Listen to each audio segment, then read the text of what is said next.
Hello friends, welcome to IFAS. In this session, we are going to discuss that what are polysaccharides. So polysaccharides, as its name suggests, it consists of many saccharides. From saccharides we mean sugars linked by the glycosidic linkages. So we have already discussed what is carbohydrates. So carbohydrates, these are composed of three type of atoms: carbon, hydrogen and oxygen, having a formula CnH2n and ON. Then we have also seen that these carbohydrates, these could be monosaccharides, or these could be, dear friends, polysaccharides. Okay, monosaccharides, these are the simple sugars. Name suggests polysaccharides are polymer. So coming to the point, what we mean by polysaccharides. Poly means many, sugars, they are linked. So in polysaccharides, multiple monosaccharides link covalently by glycosidic bond. These would be referred to as polysaccharides. Okay, my dear friends, polysaccharides could be divided mainly into two broad categories. They could be divided into two broad categories. That is, these could be Homo Polysaccharide or Heteropolysaccharides.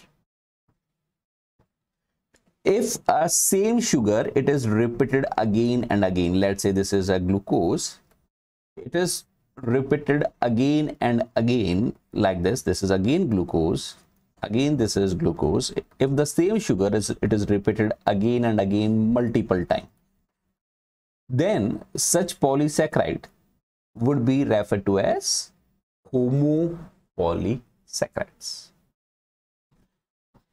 Variety of the polysaccharides, or most common polysaccharides which we see in our nature, basically they are Homo Polysaccharides.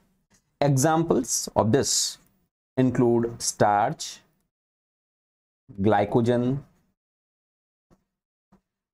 inulin, cellulose,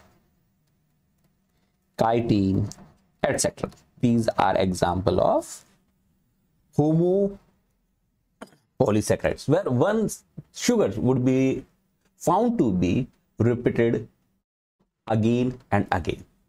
But if there are, let's say, more than one sugar, this is some sugar 1, glycosidically it is linked with another sugar, that is sugar 2, then again there could be a sugar 1, and now that is a second sugar, let's say this is second sugar. And if this repeated pattern is observed, then this would be referred to as heteropolysaccharides. So here in heteropolysaccharides, there are, that is, it on hydrolysis yield two or more types of monosaccharides. These are referred to as heteropolysaccharides. Most of the glycans, we use the term glycans. Often we use the term glycans for these heteropolysaccharides. So there are various examples of glycans like chondroitin, even heparin, which is an anticoagulant, etc. These are some well-known example of heteropolysaccharides. So this classification of a polysaccharides on basis of the type of sugars making the structure. If same kind of sugar is repeated again and again, Homo Polysaccharides. Similarly, my dear friends, polysaccharides could be divided from functional point of view. That is, the polysaccharides, they may play an important role as a storage molecule which could be utilized as an energy source during need or emergency. So the important energy storage form of polysaccharides include the starch in plants or glycogen, for example, in animals and variety of fungi, bacteria. These polysaccharides, they may play an important role as a component of cell wall, and if it is doing so, we will say that now it is playing a structural role. So important example of a polysaccharide which are playing a role in maintenance of structure or maintaining the structure of any cell or organelle is cellulose, chitin, etc. So polysaccharides, they may play a role in energy, providing energy, or they may have a structural role.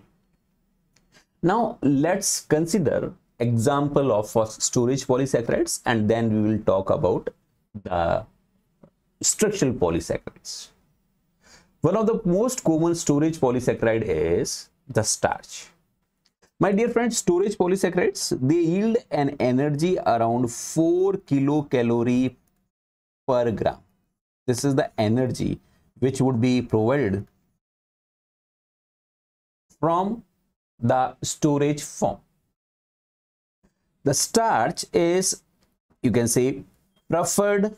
It is a preferred energy storage form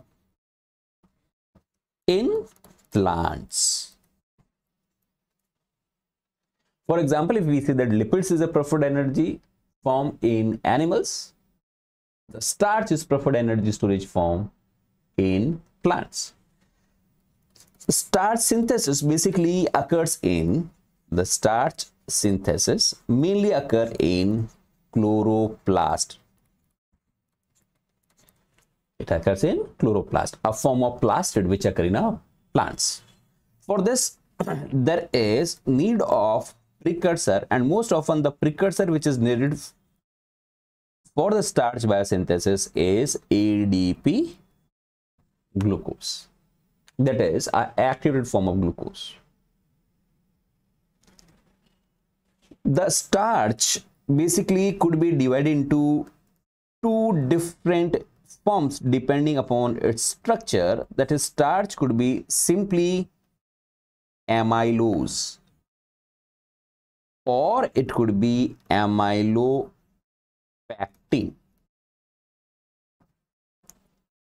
My dear friends, whether it is an amylose or amylopectin, the starch is basically a homopolymer of glucose. It is a homopolymer of glucose. That is, there are repeating glucose residues. But what is the pattern of bonding? On basis of this, it could be divided into two types. Amylose is referred to as simple starch. It is a homopolymer of glucose where n molecules of glucose, they form a glycosidic linkage. Bonding between the glucose molecule is only alpha 1,4. So there is alpha 1,4 glycosidic linkage.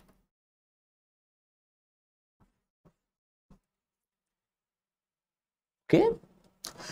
Instead of this, amylopectin is often, friends, referred to as branch starch. It is referred to as branch starch. It is also homopolymer of glucose, but the difference over here is that beside having an alpha 1,4 glycosidic linkage, it also has an alpha 1,6 glycosidic linkage. So after, you can say, every 25 to 30 residue, there is a branching. So alpha 1,6 is basically responsible for branching. So what is the difference between amylose and amylopectin? Amylopectin is a branch structure. That is, beside having alpha 1,4 linkages, it also has alpha 1,6 linkages. Further important thing is that the starch, whether it is amylose or amylopectin, it is a helical structure. It has a further structure may be stabilized by intra-chain hydrogen bonding, that may stabilize its structure. Then it is a non-reducing sugar. It is regarded as non-reducing sugar because majority of the anomeric carbon, they are involved in glycosidic linkage. So for example, if there are n number of branches in amylopectin, if there are n number of branches, n means it could be any number. For example, 5 is an n. If there are 5 branches, we will say that n value of n is 5. If there are 10 branches, we will say that there would be a 10 branches. So let's say n is equal to 2. What it means is that this is main chain and these are the 2 branches. So if there are n branches, you will find that there would be one reducing end, which would be always there, and rest of all the ends, they would be non-reducing. So we will say that if there are n number of branches, there would be one, that is fixed, one reducing end and n plus 1 non-reducing end. Okay, so if there are 2 branches, how many non-reducing end is there? 3 non-reducing end is there. Okay, so assuming that an amylopectin has n number of branches, then number of reducing end is only 1. Rest of all the ends what you are going to get is the non-reducing end, and number of total non-reducing end would be n plus 1, where n is the number of branches. If the structure is of amylose, then there would be definitely one reducing end and one non-reducing end. Okay, then no question can be asked, but question can be raised for amylopectin. Okay, so this is about the starch, a preferred energy storage form in plants. Although the carbohydrates, they are not a preferred energy storage form in animals. The reason is carbohydrates, they yield lesser energy, and since they tend to remain in hydrated form, they tend to remain in association with water, they occupy more space. So in animals, generally lipids, they are energy preferred or energy storage molecule because they yield more energy and occupy lesser space because they do not interact with water. Anyhow, glycogen is an, we can say, energy storage form. It is energy storage form in animals.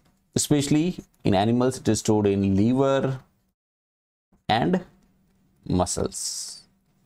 So abundantly it is stored in liver and some amount is stored in muscles. High amount is not stored. Often it is in between. Total glycogen in a body is very less.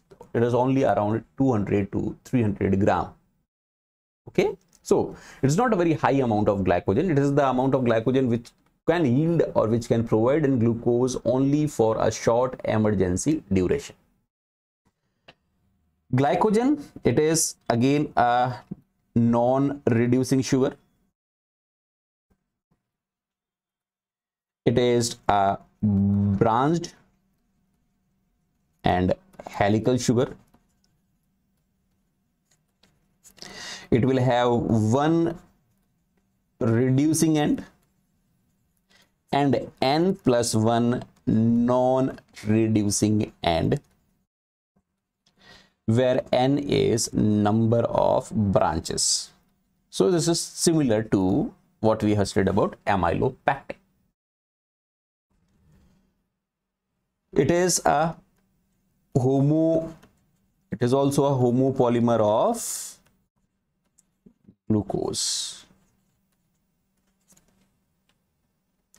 So structure is almost similar to amylopectin. It has the glycosidic bonds or the glycosidic linkages are there, means there are O glycosidic linkage like the starch. These are alpha 1,4 bonds which forms a main chain, as well as alpha 1,6 linkage which are responsible for formation of branches. Okay, only the difference with an amylopectin is that it is more branched, that is glycogen is even more branched as compared to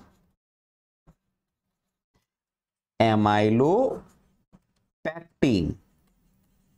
That is, you get a branch after almost 10th residue.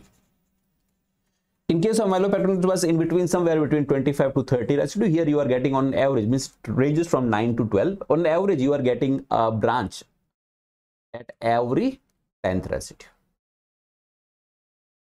So glycogen, which is present in liver or muscles during emergency, could be hydrolyzed and can yield a glucose, which is then blood sugar or emergency source of an energy. Glycogen, which is energy source found in animals, may be seen in some bacteria as well as fungi. They may also store this particular form beside animals. So this is about glycogen. One more energy storage form which are present in the tubers of Dahlia, also referred to as antichoke. Dahlia, this is plant. Important thing is that this inulin is a homopolymer of fructose, having a beta 2,1 linkage. This is also a helical structure, like all other energy storage molecule. This is also regarded as non-reducing sugar.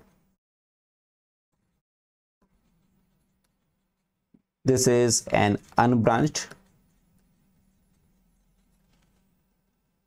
So we'll have one reducing end and one non-reducing end. Fructose, it is polymer of fructose, and inulin, since it is not digested by majority of animals.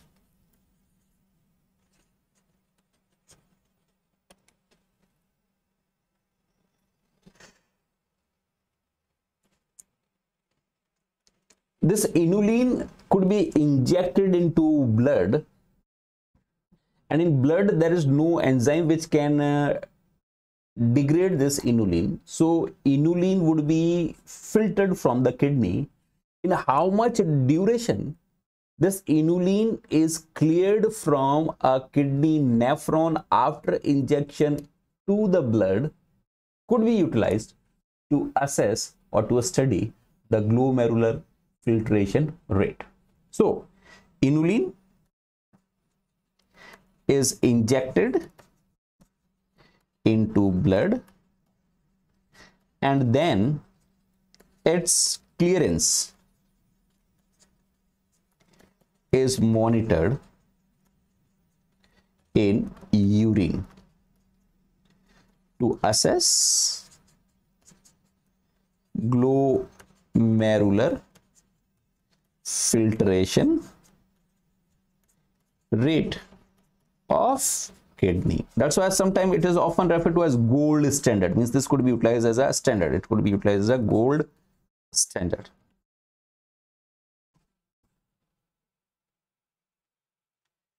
Okay. So we can modify this. That is not digested by majority of animals in blood. Okay. In intestine it can be digested, but in case of blood it is not digested. Or we can say we do not have any digestive enzyme in your blood which can digest inulin blood. In intestine it can be digested if it is being consumed. So this is about the inulin. Then moving to the structural polysaccharide. First is the cellulose. Cellulose is, my dear friends, cellulose is the most abundant biomolecule.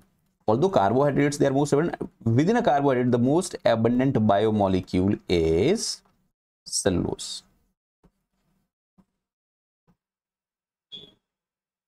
Cellulose, it is a component of cell wall of plants, and from plants we mean from algae to angiosperms. Besides this, it is also a component of cell wall of one group of fungi referred to as oomycetes, which are often regarded as a close ally of plants or close friends of the plant. That is cell wall of oomycetes, a type of fungus.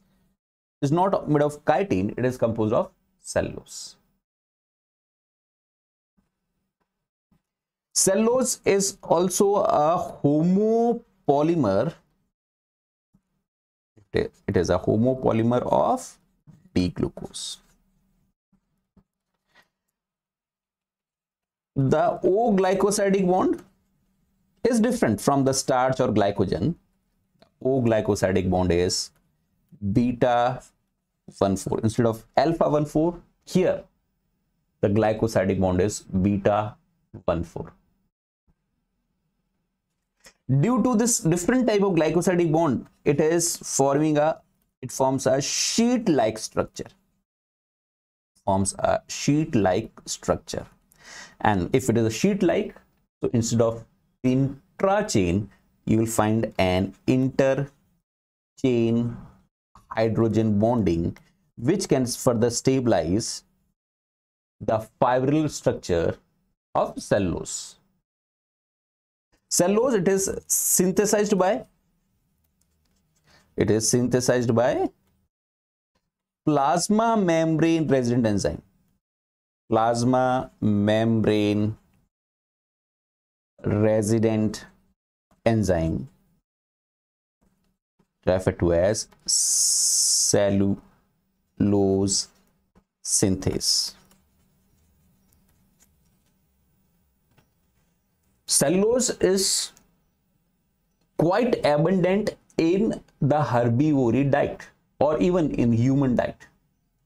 But majority of animals, including human, cannot digest cellulose because we lack a cellulase. Thus, for us, cellulose, instead of acting as an energy source, it simply acts as a roughage or as a fiber. It provides a bolus to a food, but it is not an energy source. So, we can say that most of animals lack enzyme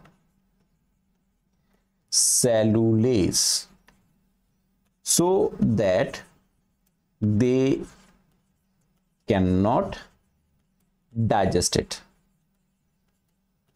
So it's simply a fiber, or you can say roughage in a diet.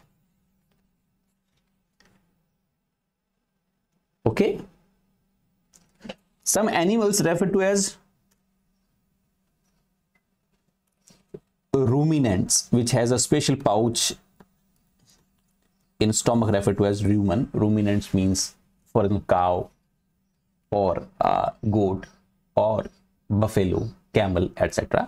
So ruminants and termites have associated symbiotic microbes which assist them in digestion of cellulose. Ruminants and termites, they do not produce cellulase enzyme, but there is an association of symbiotic microbes which help them to digest cellulose into glucose. And these microbes first convert cellulose to glucose, and glucose is converted into short chain fatty acids by microbes. So glucose is, we can say, absorbed or more correctly uptaken. So glucose is uptaken and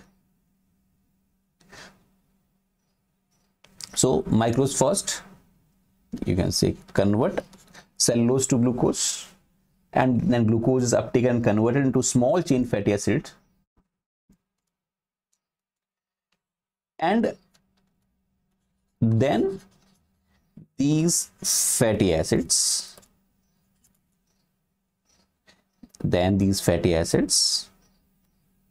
are released by microbes which act as energy source for ruminants. Okay, so this is very important. Means if the bacteria, they convert a cellulose to glucose and then this glucose is utilized by these ruminants, then what is the benefit to the bacteria? So actually what happens is, cellulose, once it reaches to a rumen, bacteria excrete or bacteria secrete cellulase enzyme to their surrounding. So in the surrounding of bacteria, the cellulase enzyme converts cellulose into glucose, especially in a rumen where anaerobic condition is being maintained. The free glucose is absorbed by the bacteria. And since in a rumen there is an anaerobic condition, so glucose cannot be converted into a carbon dioxide. The glucose uptaken by the bacteria under anaerobic condition is converted to short chain fatty acids, 3 carbon, 4 carbon, 5 carbon fatty acids. When this glucose converted to short chain fatty acids, during this course of time, bacteria gets ATP. From this, they can multiply, they can increase their number. But since condition in a rumen is anaerobic, these short chain fatty acids cannot be further oxidized. These short chain fatty acids, they are a kind of waste for bacteria. So bacteria release these short chain fatty acids from their cytoplasm to outside. That is again back to a rumen. These short chain fatty acids now in a rumen would be transferred to actual stomach, that is from reticulum to rumen, rumen to omesum, and abomesum to omesum, and then to a small intestine. In short, these short chain fatty acids, they move to a small intestine, and once these move to a small intestine, they are absorbed by these ruminants. So it is not directly glucose which is produced from the cellulose is being used as an energy source by these ruminants. Cellulose is converted to glucose, and then glucose into short chain fatty acids, and then these short chain fatty acids, they will serve as an energy source for these ruminants. Okay, so this is about the structure of polysaccharide, cellulose. Then moving to another important structural polysaccharide, that is chitin. Chitin is also a homopolymer. It is also a homopolymer of N-acetyl D-glucosamine. So this N-acetyl D-glucosamine, it is repeated again and again. This is, here also you find a O-glycosidic bonds. You will find O-glycosidic bond, and bond pattern is like a cellulose, beta 1,4. Chitin is also a sheet-like structure, and chitin can be further again stabilized by, it can be stabilized by, because it is sheet-like, so it can be stabilized by inter-chain hydrogen bonding. Where you will find chitin? Chitin is the second abundant biomolecule. First is cellulose and second abundant is chitin. Chitin, it is present in, yes, exoskeleton of insects and cell wall of fungus, except oomycetes, because we have seen that in case of oomycetes, the cell wall is composed of cellulose. So only difference is that now instead of normal glucose, you are having a modified glucose. If you are interested in structure, let's say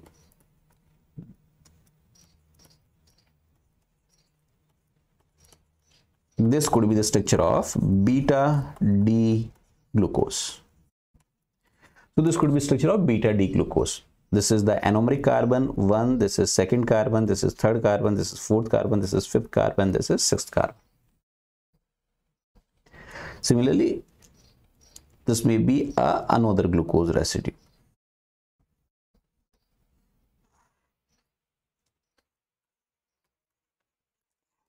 So let's say these are two different glucose. Both are in a beta orientation. Okay, this is first, this is 2, this is 3, this is 4, this is 5, this is 6. And if OH from this side, that is anomeric side, and hydrogen from non-anomeric side is released, you will find a bond like this. So this linkage which would be formed would be referred to as beta 1,4 linkage. So now the linkage is, this is beta 1 linking with a 4. If this is the case, it is now structure of cellulose, where you find a beta 1,4 linkage between two D-glucose. But in case of chitin, instead of glucose, there is a modified glucose. So if here you find an NH2, then you will say that now it is the glucosamine. Okay, and if you put a acyl group over here, COCH3, C double bond O, CH3 over here, now you will say that it is the N-acetyl D-glucosamine. So this kind of sugars, they are repeated again and again in the structure of chitin. Okay, so you can draw it like this. So these kind of the structures, they are going to repeat again and again in the chitin. The bonding is same, beta 1,4 like a cellulose. Only the difference is, instead of a simple monosaccharide, here we are having a derived monosaccharide, that is N-acetyl D-glucosamine. Okay, so this is an acetyl group linked to a nitrogen, that's why I refer to as N-acetyl. This is an amino sugar. Okay, so this is about chitin. Cellulose most abundant, chitin is second abundant. Then moving to another structural component referred to as pectin. Pectin is basically a polymer of, it is a polymer of galacto-uronic acid. It is a structural polymer. It is, if we see the glycosidic linkages in this, so glycosidic, there is a O glycosidic bond, even over here also there is a O glycosidic bond between galacto-uronic acid, but the bonding is alpha 1,4 type. It is present, or we can say it is a component of middle lamella, which is a component of cell wall, which act as cementing agent between two plant cells. So if you are interested in structure, you can draw it like this. Let's say this is, first we try to draw a structure of galactose. So this could be the structure of galactose, and if so, this could be a structure of galactose. 1, 2, 3, at fourth OH group is also above the plane. This is 5, this is 6. And if at sixth position, instead of CH2OH, this is, if there is COH, it would be now referred to as galacto-uronic acid. And this kind of sugars, they are going to seen again and again. So again, this is a galacto-uronic acid.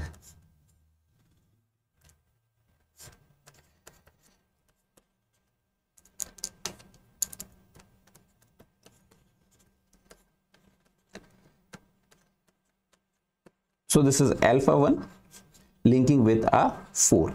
But since in a galactose, the OH group is above the plane on opposite side, so bond would be represented like this. It will be again a trans type of bond as it was observed in cellulose or in chitin. Although bonding is alpha 1,4 because the OH group on galactose is above the plane. So bond is referred to as alpha 1,4. So this kind of bonding would be observed continuously. Clear? So it is also a sheet-like structure. It forms a sheet-like structure.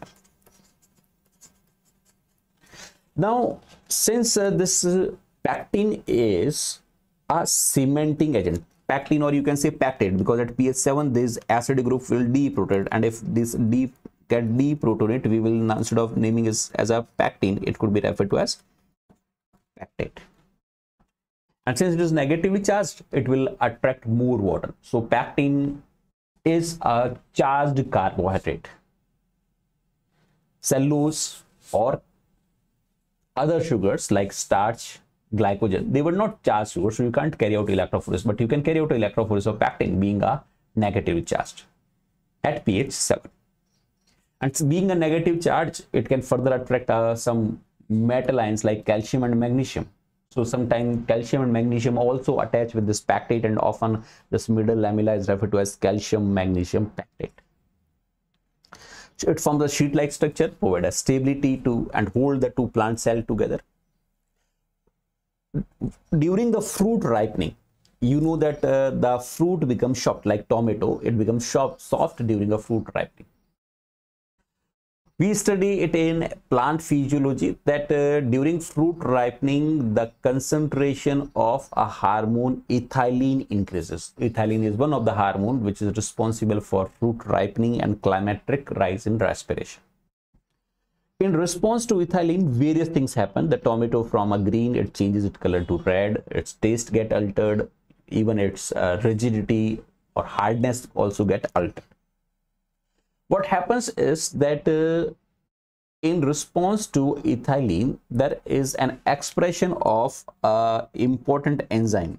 Due to ethylene signal, ethylene gives a stimulus for the expression of one of the important enzyme referred to as polygalacto urinidase, which act on polygalactouronic acid. And this polygalactouronic acid, it degrades pectin, due to which the fruit loses its firmness and shape and becomes very soft. So there is one genetically modified form of crop that is referred to as flavor shaver tomato.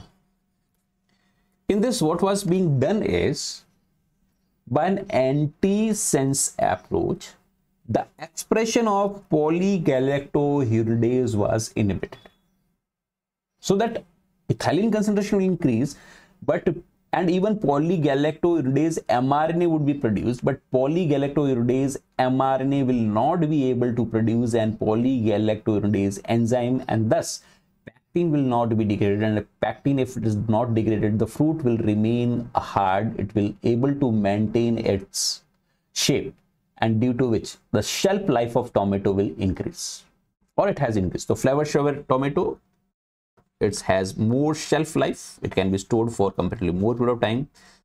Which approach was utilized? We say that anti-sense approach to silence polygalactourinidase gene, that was being silenced.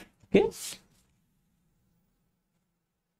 Pectin, being negatively charged, it has more tendency to remain in hydrated form as compared to other polysaccharides. So, my dear friend, this is about the pectin. Note it down.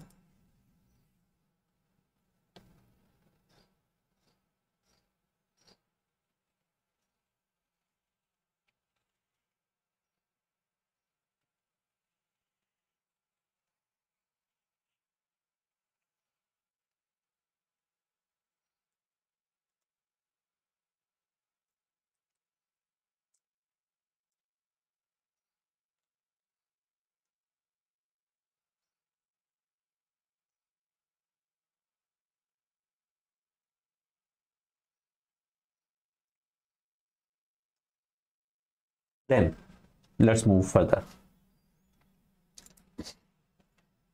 Coming to the heteropolysaccharides. As I have already mentioned at the beginning of this session, that heteropolysaccharides, they are made up of more than one type of sugar or monosaccharides.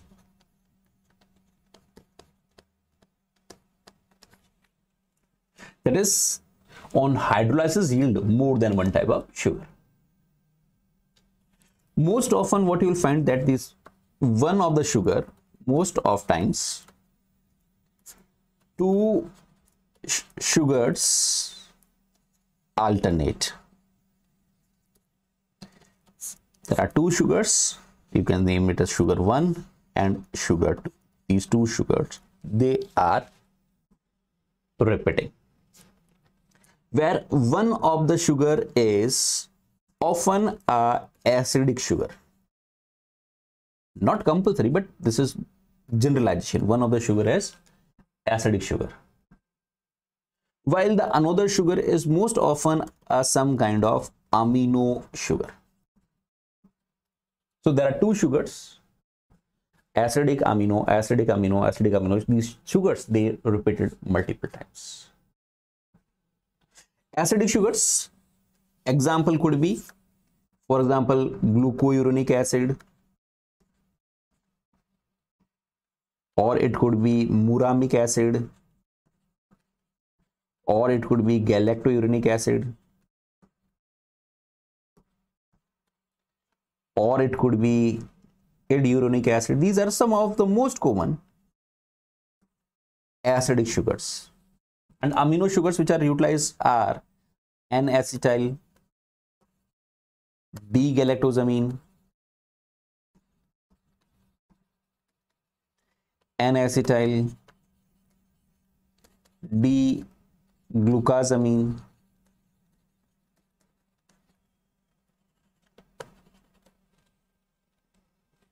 okay. So these are some of the most common amino sugars. And glycosidic bonds. Glycosidic bonds are either most often beta 1,4 and beta 1,3. These kinds of bonds, they are more common, beta 1,4 as well as beta 1,3. Most common is beta 1,4, but at variety of places beside beta 1,4 you can also have beta 1,3. So in other words, these heteropolysaccharides, these are charged sugars. That's why they can be electrophorest. Example of heteropolysaccharide, what you can take is one from bacteria, or you can say bacterial cell wall, is made of two components. We say that important is peptidoglycans, in which this glycan part is a heteropolysaccharide. It is heteropolysaccharide. There are two sugars which are repeated again and again. You all know that is N-acetyl D-glucosamine bond with N-acetyl D-muramic acid. So you can see that one of the sugar is an amino sugar and another sugar is the acidic sugar, and still glucosamine and still muramic acid. You name it as NAG bonded with NAM and so on, and still glucosamine and still muramic acid. And here you find that bond is beta 1,4 in bacterial cell wall. And this bond, you know that it could be cleaved by a very important enzyme referred to as lysozyme, a very ubiquitous enzyme, lysozyme, which can degrade the bacterial cell wall. Let's do so by cleaving a beta 1,4 linkage, which is present between an acetyl glucosamine and an acetyl muramic acid. Okay, so this is one of the example of heteropolysaccharide. Other heteropolysaccharides, they are present in the extracellular matrix of animals. Variety of examples of extra heteropolysaccharides which are present in the extracellular matrix of animals. That is, this is, let's say, plant cell 1, this is plant cell 2, this is plant cell 3, and there could be matrix all around it. So there could be you can say matrix where one of the most abundant protein would be there, that would be collagen. So cells, they are not in direct contact with each other, that for example muscles, bones, etc. And there could be a gel-like material in between. So this could be the gel-like material which could be in between. This is basically a heteropolysaccharide because these are negatively charged carbohydrates. They will have tendency to absorb more water. That's why make a firm, uniform gel. This yellow color, which is being represented in this, is representing a heteropolysaccharide. And most of these heteropolysaccharides, they remain attached with some kind of protein. Okay. So note down these important heteropolysaccharides.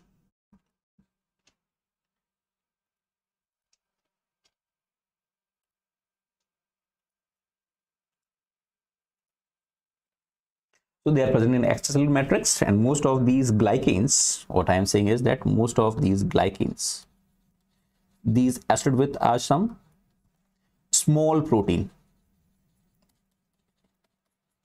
Then these are referred to as, structures would be referred to as proteoglycans, because 95% is glycan and only 5% is the protein. So proteo referred to as proteoglycans. The important heteropolysaccharides include hyaluronic acid, which has two sugars, namely D-glucouronic acid and N-acetyl D-glucosamine. The bonding is beta-1,3 followed by beta-1,4. Then chondroitin sulfate, which has D-glucouronic acid and D-glucouronic acid, beta-1,3 linked with an N-acetyl D-glucosamine 4 sulfate. Again beta-1,3, beta-1,4 linkage is there. Dermatan sulfate, which has D-idiuronic acid, alpha-1,3 linked with N-acetyl D-galactosamine 4 sulfate, which further shows beta-1,4 linkage with a D-idiuronic acid. Similarly, keratosulfate, which has a D-galactose instead of acidic sugar, normally D-galactose, linked with N-acetyl D-glucosamine 6 sulfate. Bonding is beta-1,4 followed by beta-1,3. Hyaluronic acid, it do not associate with protein. It do not associate with protein. Rest of all their acid with the protein, they have to remain in form of proteoglycans. That is the three, they will be in form of proteoglycans. Note it down.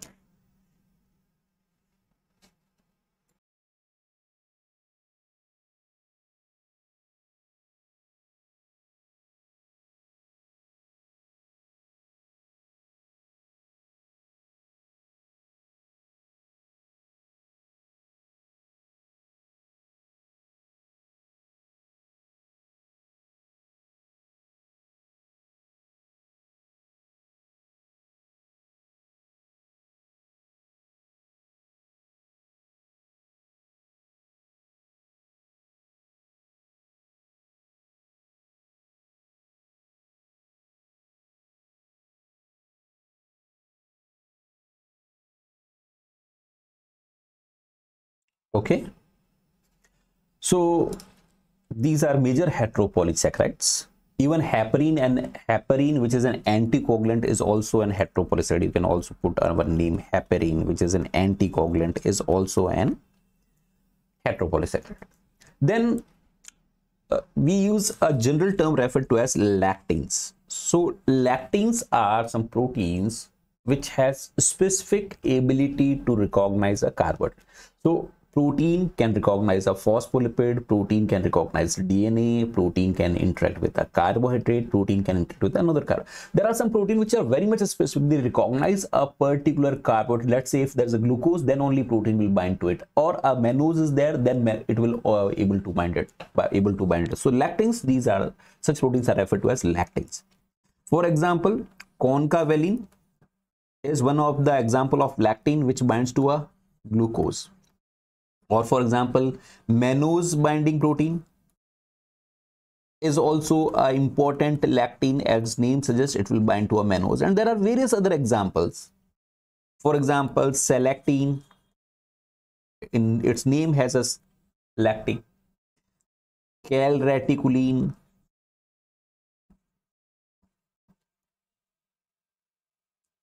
even galtase, etc. So any protein, if you find that it is recognizing a particular kind of sugar, such protein is referred to as lactin. Now you know, my dear friends, that these sugars like sucrose or fructose, they are sweet in taste, but sometimes due to some medical reasons, a person cannot consume glucose, fructose or sucrose, especially in diabetes mellitus. Under such scenario, certain artificial synthetic sweetener can be utilized, which binds to the taste bud receptors responsible for giving a sensation of sweet taste, but they are not actually the carbohydrates. So they will not raise the blood glucose level. Some of the well-known artificial synthetic sweetener is saccharin, monoline, and aspartame. Note down the name. Aspartame is basically a dipeptide. It is having aspartate and phenylalanine ester. Phenylalanine. Okay. So it is a dipeptide. So these are artificial sweetener. So this is about the carbohydrates. So note down all the important points in a tabular form. Your notes of carbohydrates should not be more than 2 pages. Okay, are you getting this?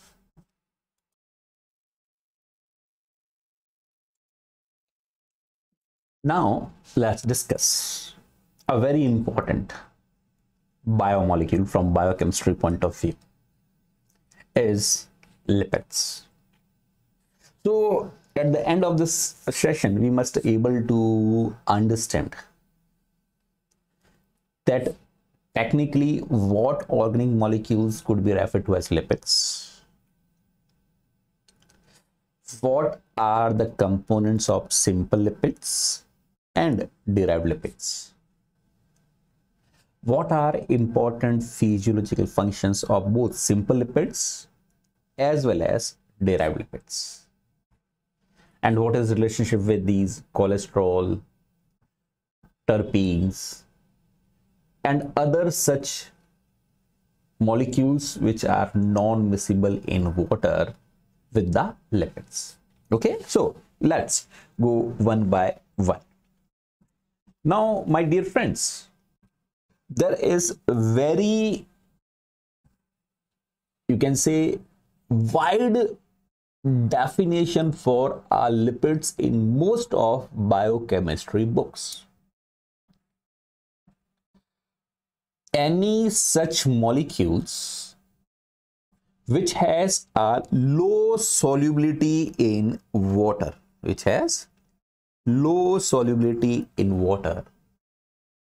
and a high solubility in non-polar solvent like benzene, hexane, acetone, etc. are designated as lipids. Although I'm not going to debate that whether this criteria is good or bad or whether it should be used or not, but major book does that vitamin A, D, E, K, cholesterol, other type of steroids, wax, triacylglycerol, diacylglycerol, phospholipids, glycolipids, all of them, they are kept in a category of lipids.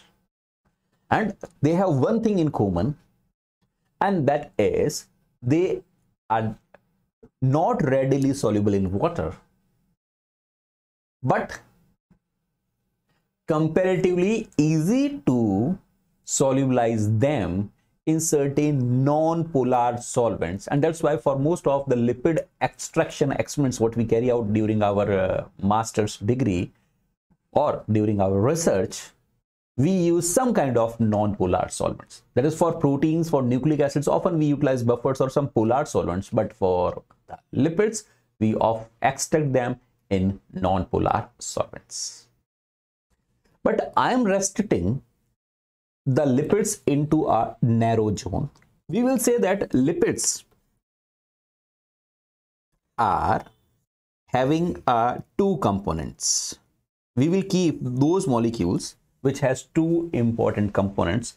One is that they must have some polyhydroxy alcohol. Lipids, they must have two components, or to be designated chemically, to be designated as a lipid, it must have first polyhydroxy alcohol. Example of polyhydroxy alcohol could be glycerol or sphingosine. These are example of polyhydroxy alcohol, which must show a covalent linkage with the fatty acids. These fatty acids could be saturated, that is without any double bond, or unsaturated, which may have one or more double bond. And most often the linkage between them, between polyhydroxy alcohol and fatty acid, is the ester. But it's not always necessary that there would be ester bond. Even in some cases, you can find a ether bond, which is even more resistant to hydrolysis as compared to ester. And in some cases, even we find a amide bond between the polyhydroxy alcohol. So the covalent bond or covalent linkage between this polyhydroxy alcohol and a fatty acid is most often ester, but at some places, like in plasmalogens, it is ether bond. In sphingolipids, it is an amide bond. So sphingosine, it forms a amide bond with a fatty acids. Glycerol can form a ester bond as well as ether bond. Again, exception is there even in this case, that wax has monohydroxy alcohol. Wax has monohydroxy alcohol, means it is not having a polyhydroxy alcohol. So we will say that there are two components. There is some alcohol and fatty acids linked through ester, ether, or amide bond. Now, these lipids, although they serve a variety of physiological functions in biological system,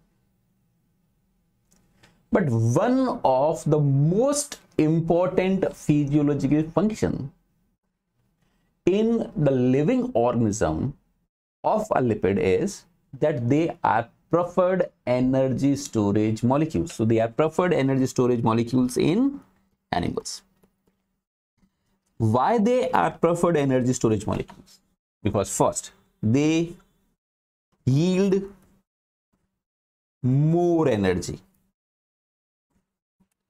around 9 kilocalorie per gram. And you may ask yourself, why more? Carbohydrates and proteins, they yield around 4 kilocalorie per gram. Why it is providing more energy? Then the reason is that lipids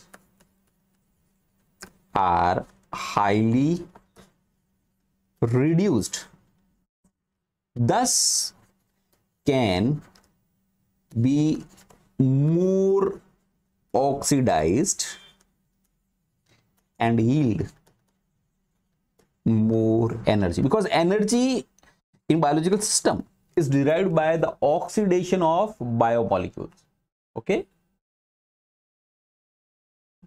Then the second important reason for preferring them as an energy storage molecule is they occupy lesser space as compared to carbohydrates or proteins, because being non-polar, they do not associate with water.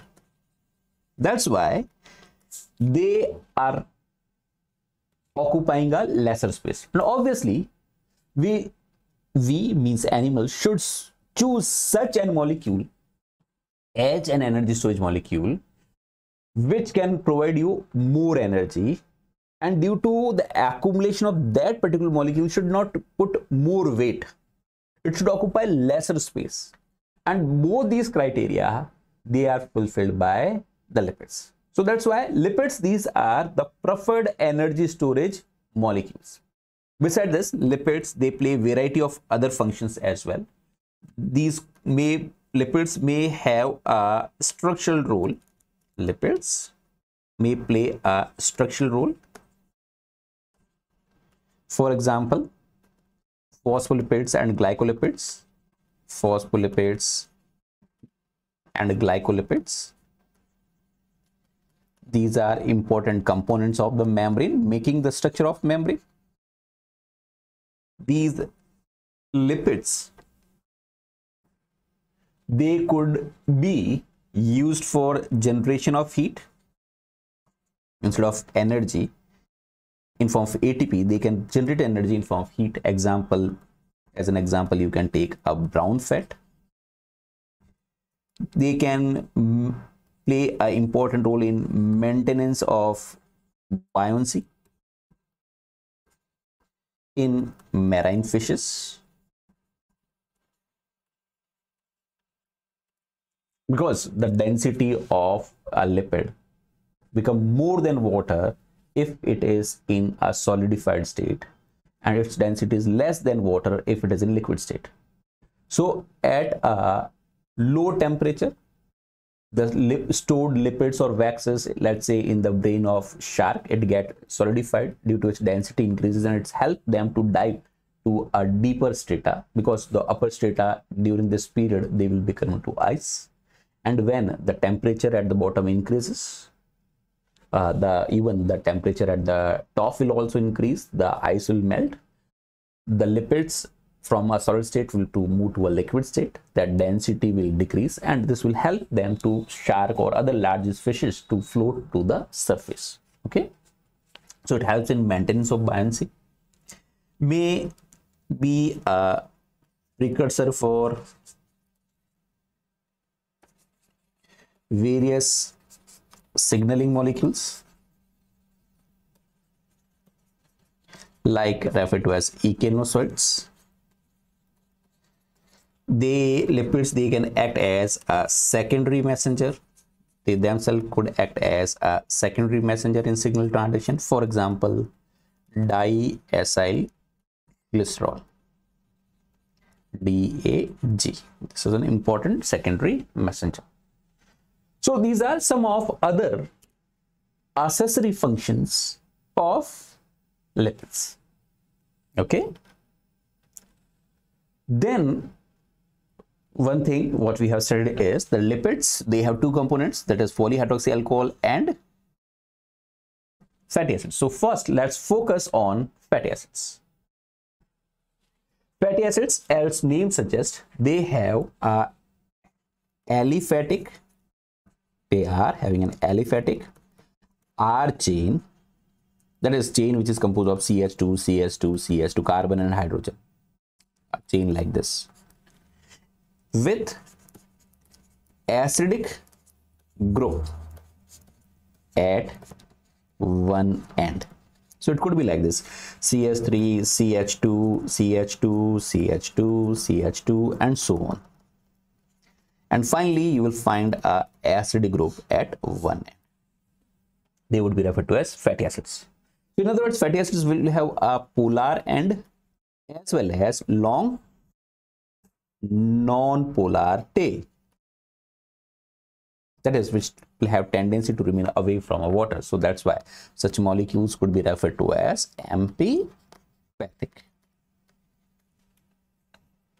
Fatty acids simply having a one polar region and one non-polar region, they can act as fatty acids. They can act as detergents. What are detergents? So detergents are metal salts of fatty acids. So detergents are simply fatty acids.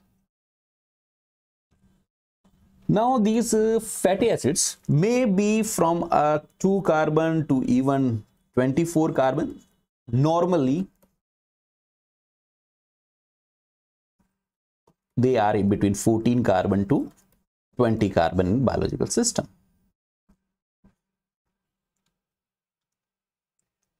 It could be 2 carbon, means there could be one CH3 and then there would be COH, that is acetic acid. Or 3 carbon means CH3, CH2, COH. This would be also referred to as fatty acid. So this is an acetic acid and this could be propionic acid. Similarly, you can get a butyric acid, If it is a 4 carbon, you can get a valeric acid. If it is a 5 carbon, so CH3, CH2, CH2, COH, CH3, CH2, CH2, CH2, COOH, valeric acid, and so on. Coproic acid. So this is of 6 carbon. Coproic acid is also referred to as hexanoic acid. Okay, so valeric acid would be referred to as pentanoic acid, and so on. So in general, these fatty acids are referred to as short chain fatty acids, which are often metabolic intermediates. Now these friends, fatty acids, could be classified broadly into 2 categories, that these fatty acids, these could be saturated, or these fatty acids could be unsaturated. Saturated fatty acids are, as name suggests, they lack any double or triple bond. Unsaturated, they may have 1 or more double bond. Okay, so fatty acids could be saturated or fatty acids could be unsaturated. Okay.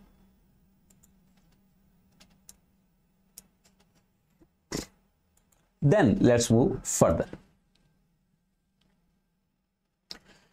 This is the table representing some important saturated and unsaturated fatty acids. Just note it down. 12 carbon fatty acid is the lauric acid. The other name of lauric acid is also referred to as decanoic acid. Similarly, 14 carbon saturated fatty acid is mystic acid, also referred to as decanoic acid. 16 carbon fatty acid is referred to as palmitic acid, also referred to as hexadecanoic acid. 18 carbon is stearic acid, referred to as octadecanoic acid. 20 carbon is referred to as archedic acid. Okay, this is referred to as archedic acid. Could also be referred to as echinozoic acid. Okay, so these are some of the important saturated fatty acids. And what you observe that as you move from 12 carbon to 20 carbon in saturated fatty acid, as the chain length increases, the TM increases. So thermal melting point is directly proportional to chain length. TM is temperature where the fatty acid from its gel state could move to a liquid state, solution state. So where the 50% is in, or gel to we can say liquid state, the temperature where 50% is in gel state, the temperature, and 50% is in liquid state, the temperature is referred to as TM, thermal melting point, a transition temperature. So if the chain length increases, the more better interaction. If there is small chain length, there would be lesser interaction. This is 14 carbon, let's say, and this is 20 carbon. If there is more chain length, more would be the hydrophobic interaction throughout the length, and thus stability would be more. It would be difficult to dissociate them and to convert into a liquid state. So as the chain length increases, the TM increases. So almost you can see there is a 5 to 8 degree change, sorry, 8 to 10 degree change when there is a increase in temperature by, so there is an increase in the chain length by 2 carbon. Then moving to unsaturated fatty acids. The example of unsaturated fatty acid is palmitolic acid. Palmitolic acid, it is a mono unsaturated fatty acid. It is having only one double bond. And the position of this double bond is between a carbon number 7 and is position of double bond is between carbon number 9 and 10 from functional group side. That's why it is referred to as delta 9. That is, if we try to draw a structure, this is CH3, let's say CH2, CH2, CH2, CH2, CH2. So this is 1, 2, 3, 4, 5, 6, 7, 8, 9, 10, 11, 12, 13, 14, 15, and let's say this is the COH group. And what you find is from this side, if you go for nomenclature, this is referred to as delta nomenclature, and you will say this is carbon number 1, this is carbon 2, this is carbon 3, this is carbon 4, this is carbon 5, this is 6, this is 7, this is 8, and this is 9. And here you will find a double bond between a 9th and 10th carbon. Here you will find a double bond. Okay, that is double bond between a 9th and 10th carbon. Okay, 9th and 10th carbon. So we will say that it is delta 9 because double bond is between 9th and 10th carbon. But if you go for numbering from another end, if you go for a numbering from, let's say, this end, this is referred to as omega nomenclature. You go for numbering from R chain end, this is referred to as omega nomenclature. From this side it was delta, from functional group side it is delta nomenclature, which is most commonly utilized in IPC nomenclature. In tribal nomenclature, the naming of position of double bond could be even from R chain. So if you will say that this is 1, this is 2, this is 3, this is 4, this is 5, this is 6, and this is 7th. So it is between a 7th and 8th. So you will say that it is belonging to family of omega 7. Or in other words, we can also calculate it directly. It is 16 carbon, 9th position from one side. Or from another side, 16 minus 9, it would be 7. So it would be referred to as omega 7 family. Similarly, the 18-1 delta 9 would be also referred to as omega 9. Reason, 18 carbon, 9th from this side, it would be also 9th from this side because it would be exactly in the middle. So it would be referred to as omega 9, and this 18-1 fatty acid is referred to as oleic acid. Okay. Another important thing is that at most of places what you find is if there is a double bond, the double bond is in cis orientation. In almost every case, there are some exceptions, but in majority of other cases, you find the cis double bond. What do you mean by cis double bond? That wherever you find a cis double bond, let's say this is a double bond, that if there is CH2, this is the CH2, this is the CH2, and again these are the CH2 and CH2 which are going to on this side, and there are hydrogen and hydrogen. So if the hydrogen and hydrogen is on the same side, the CH2 group and CH2 group, they are on the same side of the double bond, then this orientation is referred to as cis orientation.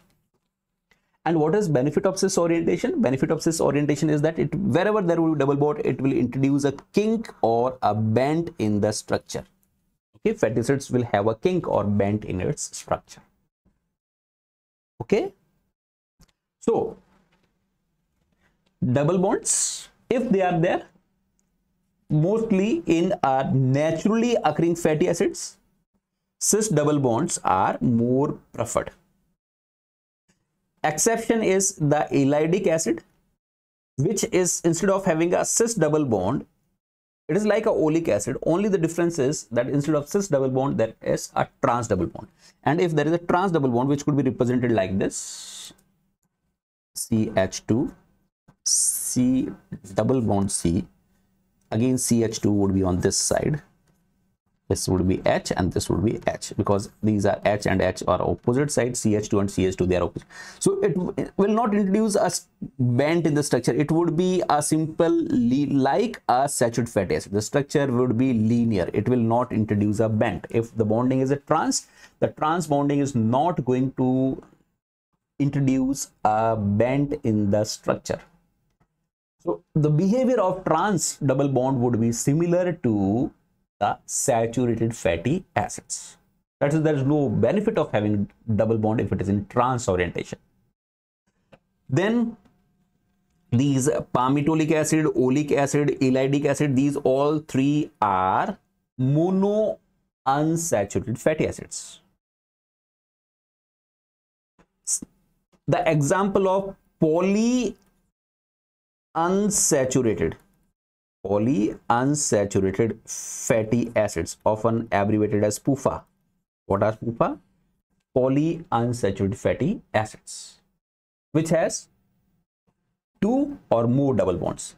One is the linolenic acid, which is now having two double bonds, one at 9th position and another is 12th. That is, one is between 9th and 10th carbon, another is between 12th and 13 carbon. So there are two double bonds. From omega nomenclature, one double bond is at 9th and 10th carbon, another is between 12th and 13th carbon. So if you name it from omega side, the first you will get this double bond, which is 13, which is 12 from this side. So 16 carbon, 12th position is there. From this, it will come from 16, you deduct 12, you will get 6. So it would be designated as omega 6. It would be designated as omega 6. You doesn't have to write them as omega 6, omega 9, means only the position of first double bond which comes from omega side is represented. Similarly, there is 18,3 cis delta 6, 9, 12, referred to as gamma linolenic acid. So there are three double bonds, 6, 9 and 12. 12th would be the last, so it would be the first from omega side. So 16 minus 12, it would be again omega 6 fatty acid. Another is alpha linolenic acid, which is having a double bond at 9, 12 and 15 from functional group side, but from R chain, this 15 carbon will be the first, that is 16, 18 minus 15, 18 minus 15, it will come out to be, yes, 3. So 18 minus 12 is 6, 18 minus 12 is 6, 18 minus 15 is 3. So it is belonging to omega 3 family. Similarly, 24, that is having 4 double bond, is archedonic acid. It also belongs to omega 6 family. 25, that is referred to as timnodonic acid. It is omega 5, having 5 double bond belonging to omega 3 family. Cervonic acid has a 6 double bond belonging to an omega 3 fatty acids. So note it down.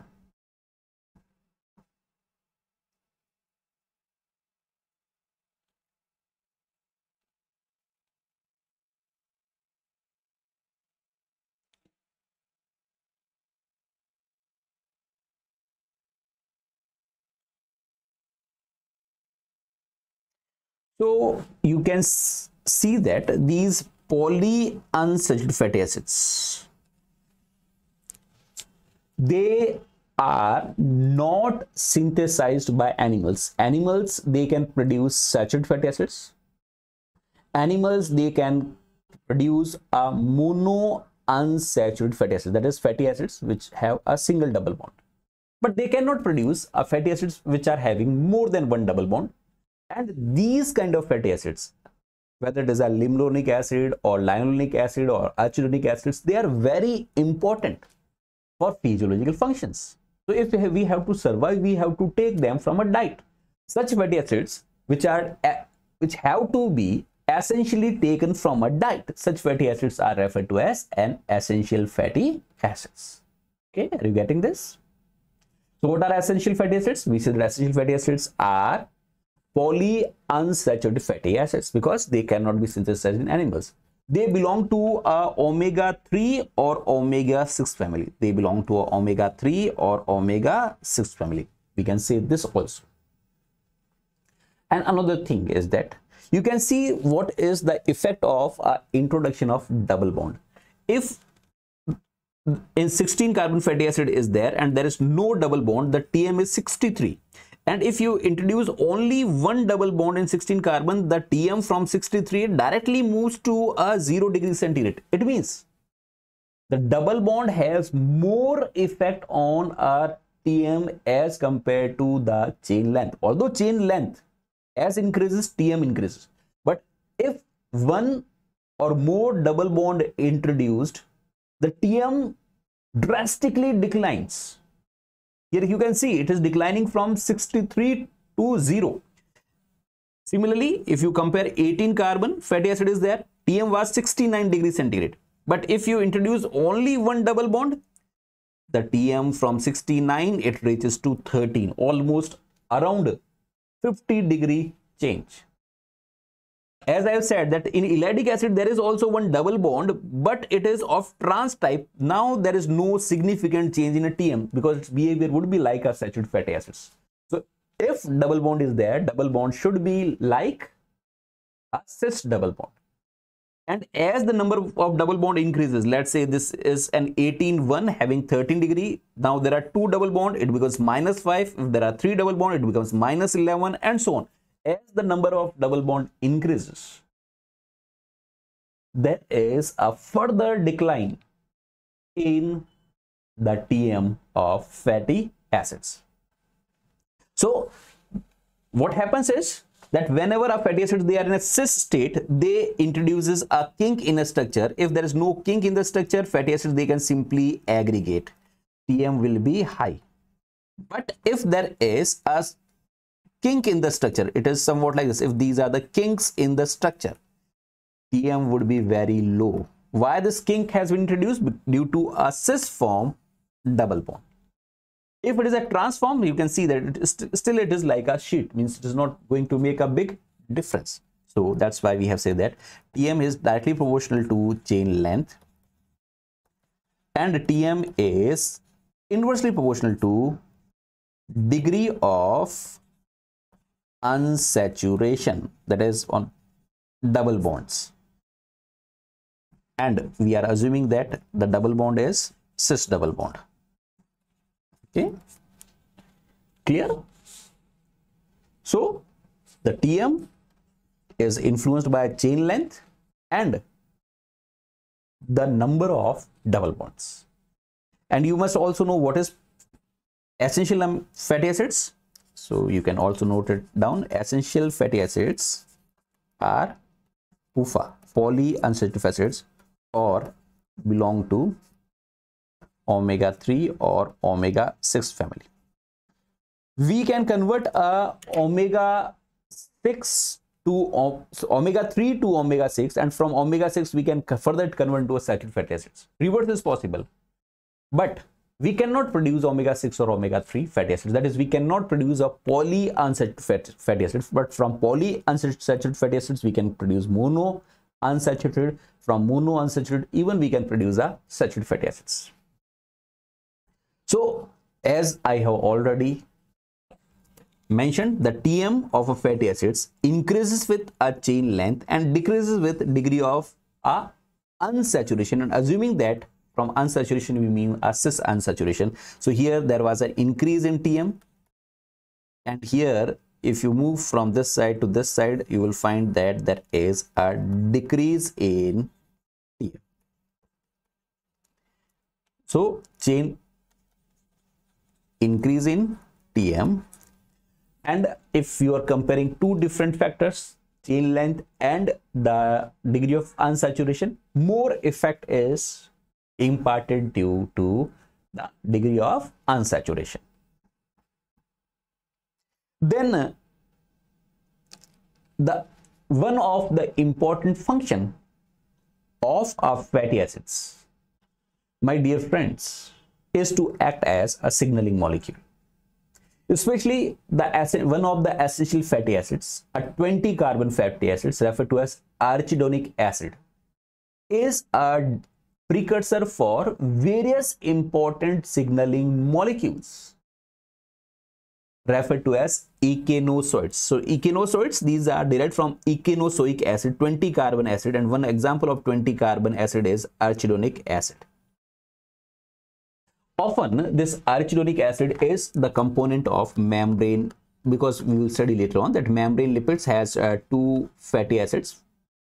One of the fatty acid which is often there, which can be released by an action of phospholipase A2, is the arachidonic acid. So in a phospholipid membrane, phospholipid has two tail. One of the tail is most often in animals is arachidonic acid. Due to action of phospholipase A2, which is often present in, naturally it is produced in very low amount, but it is often present in the snake venom. It is present in a snake venom. It is present in some bee toxin, honeybee or other toxins.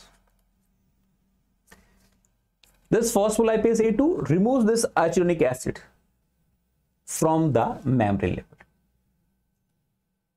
Now this arachidonic acid can act as a potential substrate for at least two different enzymes depending upon where this arachidonic acid has been released. For example, most of the places, that is in the muscles, brain, etc., this arachidonic acid, it is acted upon by an enzyme cyclooxygenase. And this cyclooxygenase convert a oxidized arachidonic acid into a prostaglandin H2. This is done by cyclooxygenase. And then prostaglandin H2 is converted to a prostaglandin and thromboxane. Prostaglandin, as well as you also obtain a prostacyclin. So prostaglandins and prostacyclins, they plays an important signaling for inflammation and pain, whether it is a headache or it is a pain of any kind. It is mainly due to a prostaglandins and prostacyclins. And from the same pathway, due to action of cyclooxygenase, there is production of thromboxane, which leads, as its name suggests, it leads to a platelet aggregation. A signaling molecule leads to a platelet aggregation and blood clotting. So if there is more release of arachidonic acid, there could be more production of the prostaglandin, prostacyclin, which can lead to a different kind of pain. And that's why one non-steroidal anti-inflammatory drug is taken, that is methyl salicylate, which is known by the name of aspirin, ecosprin, desperin, etc. So there would be lesser pain. And you would have heard this name of this drug ecosprin nowadays very much, that is a blood thinner. It is relieving a pain because it inhibits the synthesis of prostaglandin and prostacyclin. Why it is also referred to as blood thinner? Because it will also inhibit the formation of thromboxane. So the chances that accidental formation of blood clot could be prevented. So a very miracle drug. It could be taken in a very small dose after you can say coronary recovery. So as we can say preventive measure, so that as a post-COVID effect, chances of clot formation could be avoided. How? Ecosprin, what it's doing? It is inhibiting an enzyme cyclooxygenase, and this cyclooxygenase, it do not allow thromboxane to get formed, and in the absence of thromboxane, the chances of accidental clot formation would be very less. Are you getting this? Okay.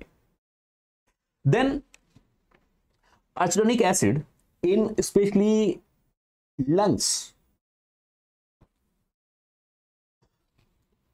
is acted upon by lipooxygenase. And if lipooxygenase, it acts on arachidonic acid, there is more formation of leukotriene leukotriene A4, which could be into leukotriene B4 and D4. What they do is they leads to a bronchoconstriction, or we can say respiratory distress. Okay, due to which there would be asthma like symptoms. There would be problem in breathing. To prevent this, you have to inhibit an enzyme lipooxygenase, and that could be done by the inhibitors like prednisone. You would have also heard the name of this prednisone very much, steroidal drug nowadays. So you are taking a ecosprin to inhibit the blood clot. You are taking a prednisone to inhibit the formation of leukotriene. So the chances of bronchoconstriction can be inhibited. This is very important because this could be asked in the examinations, because what this ecosprin and prednisone is doing, because they have been very, you can say, misused. That is taken more than the recommendation during this COVID treatments. Because if you take it in very high amount, being a steroid, it may have various other side effects as well. And if you take a more ecosprin or more aspirin, what will happen? That this branch, if you inhibit, another branch will, this branch will be activated. More leukotriene production would be there. So it should be in a balanced state. You should take in balanced state prednisone and ecosprin at both paths. They are inhibited. They are controlled. Are you getting this? So this is importance of these polyunsaturated fatty acids, that they play an important role as a signaling molecules, echinocytes. Okay, these echinocytes, whether it is a thromboxane or it is a prostaglandin or it is a leukotriene, these signaling molecules, they are produced from archedonic acid, released by the cell, binds to the cell which are in a near vicinity. The receptor for these signaling molecules belong to a G protein coupled receptor. So suppose this is a source where they have been produced. They will act only in a nearby cells. They will exert their response only in nearby cells. Such a kind of signaling is referred to as paracrine signaling. Why? They cannot give the signal to a longer distance. The reason is they have very short half-life. That is, within a short period of time, they get neutralized into a inactive form. So as they move, they are being synthesized, they are released, they start moving to the adjacent areas, and then they get converted to an inactive form. So their active form would be available only to the adjacent areas. So prostaglandins, prostacyclins, or these thromboxanes, they will have the effect only around the area where there is more production of prostaglandin, prostacyclin, or leukotrienes. Okay, receptors are G protein coupled receptors. That for them you will study in much detail when you will study the basically signaling part. Now, as I have said, that soaps and detergents, basically they are simple fatty acids.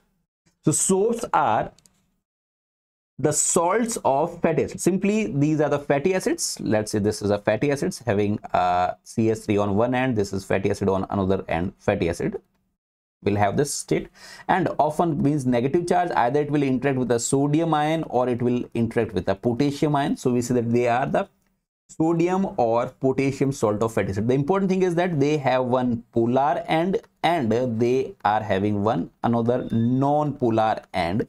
So that's why they act as an amphipathic molecule. And these amphipathic molecules, they could arrange like this. For non-polar strains, so let's say this is a non-polar strain, that may be a, you can say, stain of oil or something like that. They can arrange like this in form of micelle. It can arrange like this in form of micelle, and then with a water they can be washed. If you now apply a water, it could be washed, because now the head region of these fatty acid is polar, so it will interact with water and heat. So within this micelle, what is being trapped? Some non-polar stains, because detergents and soaps, they are utilized to removing the stains, and especially which kind of stains? Non-polar, because polar stains, they can be easily removed by simply washing with the water, but non-polar stains, that is the stains of oil or any other molecule, they have to be removed through our detergents. So they have a polar head and non-polar head. Some of the example of soap is sodium stearate. From sodium stearate means there is a 18 carbon fatty acid, then there is a sodium. The detergents, if they bear a negative charge at this end, they are referred to as anionic detergent, negative charge detergent, and one such anionic detergent is basically sodium dodecyl sulfate. It is SDS, sodium dodecyl benzene sulfonate, referred to as SDS. So, which is often utilized in electrophoresis, means proteins first they are treated with SDS, and then they are carried out by polyacrylamide electrophoresis. But you must know what is sodium SDS. It is sodium dodecyl benzene sulfonate, or sodium lauryl benzene sulfonate, also referred to as SLS. It is bearing a negative charge, because obviously sulfate group will provide a negative charge. Similarly, a detergent could be cationic, means bear some positive charge. If it is negative charge, it is interacting a metal ion. If it is negative charge, it will interact with some non-metal like chlorine. Here the example is of CTAP, also referred to as hexadecyl trimethyl ammonium chloride. Okay, so it is hexadecyl trimethyl ammonium chloride. It is an example of cationic. So hexadecyl trimethyl ammonium chloride, you can name is HDTAC. Similarly, there could be non-ionic detergents, where now there is an addition of some, you can say, ethylene glycol. So this is a polar head, but now it is not charged. This is an example of non-ionic detergent, that is diethylene glycol dodecyl ether.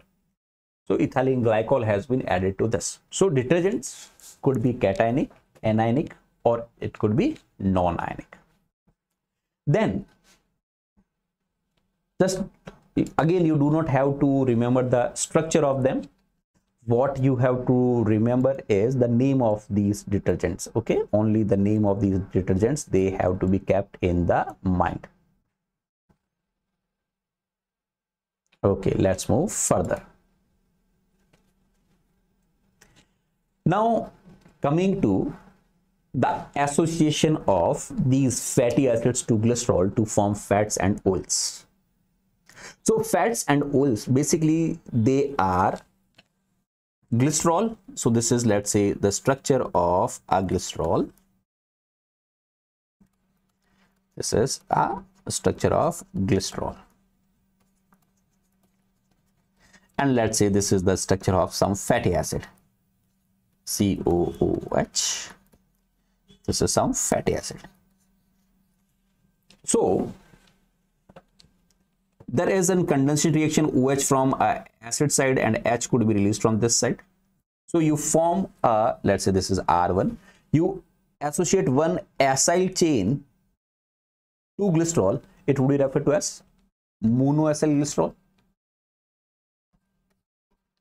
If another fatty acid is transferred to carbon second R chain is transferred to carbon second, then it would be referred to as diacyl glycerol. And even third fatty acid is transferred, that is third fatty acid is transferred to third position, then it would be referred to as triacyl glycerol. So triacyl glycerol is often regarded as a neutral fat because it do not bear any charge. That's why neutral fat, or more accurately neutral fat or oil, depending upon the type of R chain. It is completely non-polar. It do not have any kind of polar end. It is the energy storage form in animals. Now, whether it would be a fat or oil, that depends on nature of associated fatty acids. That is, if these associated fatty acids, they are saturated, then this kind of lipid will have high Tm. Thus, it will tend to remain in a gel state at room temperature. So, it would be gel at room temperature. That's why this would be referred to as fat. It would be referred to as fat, which a lipid which tends to remain in gel state, room temperature, referred to as fat. Example, mainly in animals. From animals, you mainly get a fat. Or fatty acids, dear friends, these could be unsaturated. And if they are unsaturated, means they have low Tm. Low Tm means they would be liquid at room temperature. And if they are liquid at room temperature, they would be referred to as oil. Example, most of the lipids you obtain from the plants are oils. Okay. So, clear distinction between fat and oil. Fat is basically the lipid in a gel state at room temperature. Oil is a lipid which is in a liquid at a room temperature, and that depends upon the type of associated fatty acids. Okay. Now, let's talk to another lipid, wax. As I have said, that wax are ester of fatty acid with long chain. Important is long chain monohydroxy alcohol. It is not a polyhydroxy alcohol, it is a monohydroxy alcohol which has only one OH group. Just keep this definition in mind and example of this. Again, you do not have to remember the structure of these waxes.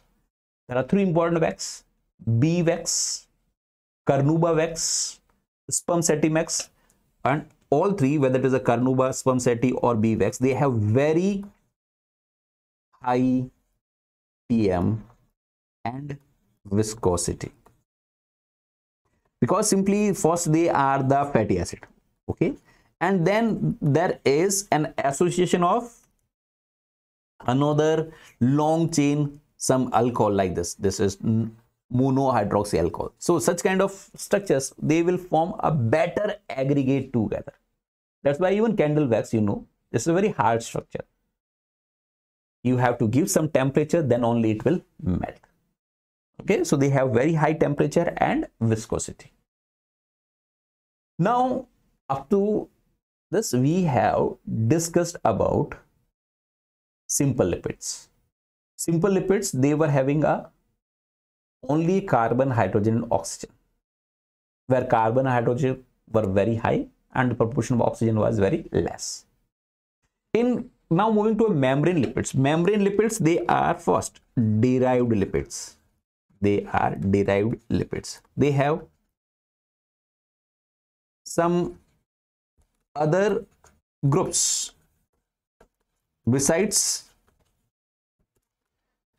fatty acid and alcohol. That is, they may have phosphate group, they may have amino acid, they may have some sugar, they may have some sulfate group, and so on. These membrane lipids, they are amphipathic. That is, they have one polar and another non-polar end. You will study about them in much detail when you study the plasma membrane. Simply fatty acids were forming a micelle. Fatty acids, they were forming a structure somewhat like this. These were the fatty acids. Fatty acids, they were forming these structures, and this was being named as micelle. Instead of this, the membrane lipids, they form a bilayer structure. If you suspend a membrane lipids, or you can say these lipids which are present in membrane, in water, they will aggregate to structure to form a lipid bag like structure, where you will find a water on outside as well as on inner side. These structures are referred to as liposome. So membrane lipids, when suspended in water, since they have two tail, they cannot form a sharp curvature and they cannot form a micelle. They form a structure referred to as liposome. In micelle, in a center, you are having a non-polar molecules or air, while on surrounding there is a water. While in liposome, even inside there is a water, as well as even outside there is a water, because there is a polar head on this side, there is a polar head on this side. In micelle, there is a polar head only on outer side. There is no polar region on inner side. They are in a single layer, while micelle, they are in a single layer, while the liposome, they are in a bilayer. They are forming a bilayer structure. So these complex lipids, which beside carbon, hydrogen, oxygen, they could be broadly divided into two categories, that these could be glycerol based or these could be sphingosine based. Means what kind of alcohol which is being utilized. The polyhydroxy alcohol which is being utilized could be glycerol or it could be sphingosine. Now, even glycerol based complex lipids, they could be further divided into two categories, that is phospholipids and glycolipids. Even sphingosine, they could be also divided into two categories, that is phospholipid and glycolipids. Example of glycerol based phospholipids are phosphodiol ethanolamine, phosphodylcholine, phosphodylserine, phosphodylinositol, and cardiolipin. Example of glycerol based glycolipid is galactolipid. Only one example that also occurs in plants. Galactolipid is unique to the plants. Sphingosine based phospholipid, only one example is there, that is a sphingomyelin. These sphingosine based lipids, they occur only in eukaryotes, they do not occur in prokaryotes. While glycerol based, they are present in both prokaryotes and eukaryotes. They are present in both the cases, whether it is a prokaryotes or whether it's eukaryotic membrane. In eukaryotes, they are synthesized in smooth endoplasmic reticulum, while in prokaryotes, obviously, they would be synthesized directly on plasma membrane. In prokaryotes, they are synthesized on plasma membrane. Sphingosine, they are synthesized mainly, sphingosine based, they are mainly synthesized in Golgi complex. Sphingosine based glycolipids, these could be phospholipids and glycolipids. Most common are glycolipids. Glycolipids, they could be again divided into two categories, that is cerebroside, that is having a single sugar attached to them, or ganglioside, having a complex sugar attached to them. So this, the sugar which is attached is monosaccharide, and here the sugar which is attached in ganglioside is oligosaccharide. Okay, so just note down this outline of a complex lipids. Then we will talk one by one.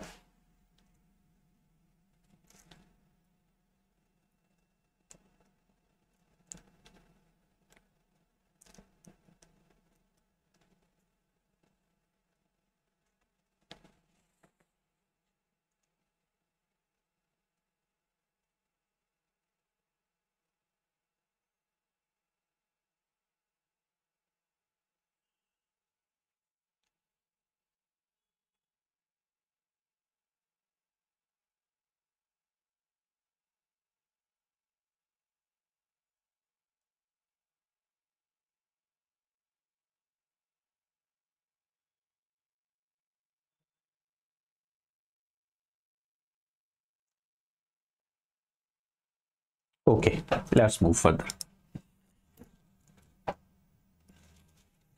So first we are talking about the Glycerol Phospholipid.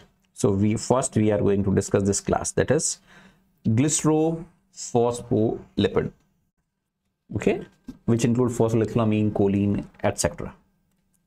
So Glycerol Phospholipids, as its name suggests, they are derivative of phosphatidic acid. What is phosphatidic acid? Phosphatidic acid is diacylglycerol, that is glycerol plus 2 fatty acid plus phosphoric acid. So you can see this in the structure that this is a glycerol part. These are fatty acids. The bond between glycerol and fatty acid is a ester bond. And further, S3PO4, that is phosphoric acid, associated to this, okay, by phosphoester bond. This bond is referred to as phosphoester bond. Now, since if you do not include phosphate group, it would be referred to as simply diacylglycerol. So diacylglycerol, if it associated with phosphoric acid would be like this, OH, this is get associated. It would be now referred to as phosphoric acid. But at pH 7, we know that this H ions of acid will get dissociate. Now it would be referred to as phosphodilate, okay, which will be a -2 charge. So, or simply phospholipid. Now, a further some group can attach to this phosphate group. Depending on this, it would be referred to as phospholethylamine or phosphylserine or phosphylcholine or anyone or other type of phospholinositol or any other type of phospholipid. So this much clear. That is diacylglycerol plus phosphoric acid, which would provide the phosphate group, would be referred to as phosphoric acid or phosphodilate. And on phosphoric acid, there may be association of some polar group to increase the bulkiness or to increase the size of polar head, because this is now polar, referred to as polar end, and this would be referred to as non-polar end. Okay, so this is polar and now this is non-polar. To increase the bulkiness of this polar head, we need some other group as well. For example, if this group get associate, this CS, so if this group get associate over here, that is NCS3, CS3, CS3, there is a positive charge over here, CH2, CH2, OH. This is the group referred to as choline. So if this choline group get transferred over here, obviously there would be an elimination of water molecule, OH from this side and H from the phosphoric acid. Now choline group associate to this. The structure which is formed is referred to as phosphotylcholine. Okay, the structure is phosphotylcholine. Phosphotylcholine is also known by a trivial name that is referred to as lecithin. Now, if let's say there is a palmitic acid over here as well as palmitic acid, let's say over here. Palmitic acid means 16-0 fatty acid over here, 16-0 fatty acid over here. Then what we will name it as? It is dipalmityl lecithin, or could be referred to as dipalmityl